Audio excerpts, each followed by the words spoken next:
1994년 전 세계 최초로 한국 기업이 개발한 가습기 살균제가 출시됐습니다. 안전하고 인체에 무해하며 편리하다는 광고 문구가 소비자의 이목을 집중시키자 다른 기업들도 앞다퉈 가습기 살균제 제품을 출시했습니다.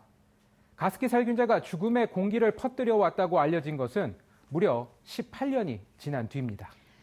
사회적 참사 특별조사위원회가 전국 표본 조사를 진행한 결과 가습기 살균제의 노출 인구는 627만 명, 건강 피해 경험자 67만 명, 사망자는 14,000여 명가량으로 추산됩니다.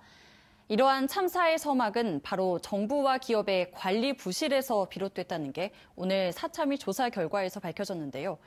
특히 개발과 출시 과정에서 기업들이 제대로 된 인체 독성 흡입 시험조차 하지 않은 것으로 드러났습니다. 안경원 기자가 보도합니다. 가습기 살균제 참사가 수면 위로 떠오르고 나서 가장 큰 쟁점은 제대로 된 안전성 테스트를 거쳤는가 하는 점입니다. 인체에 유해한 물질이 담긴 제품들이 어떻게 버젓이 유통될 수 있었는지 의구심이 들었지만 그때마다 제조기업과 당시 감독기관이었던 환경부는 90년대 초에는 흡입 독성을 실험할 기술이나 규정이 없었다는 말로 책임을 회피했습니다. 생활주변에서 화학물질로 인한 이런 대규모 참사는 처음 있다 보니까 어떤 모델이 없어서 이런 과정이 생긴다고 생각합니다. 하지만 가습기 살균제 사건과 4.16 세월호 참사 특별조사위원회 조사 결과 당시 환경부에는 흡입 독성 실험에 대한 규정이 있었던 것으로 밝혀졌습니다. 환경부가 마련한 호흡 독성을 일으킬 수 있는 그런 제품들에 대한 호흡 독성 안전 테스트 그런 지침이 있었고 이미 92년에 만들어졌습니다.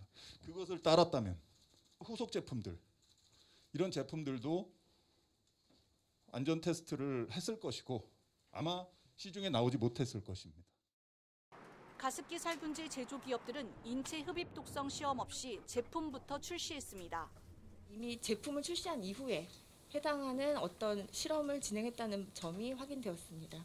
더욱이 이 실험은 급성 흡입 독성 실험으로 사실 계속 오랜 시간 흡입하는 가습기 살균제에는 맞지 않는 그런 실험이었다는 부분도 확인이 되었습니다.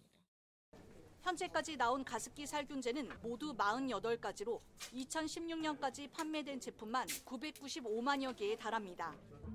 제대로 된 독성 실험도 없이 안전하다는 허위 광고로 소비자를 기만한 기업과 이를 방관한 정부. 아니라면서 시작된 가습기 참사에서 기업과 정부가 더 이상 자유로울 수 없다는 목소리가 점점 더 거세지고 있습니다. TBS 안경원입니다.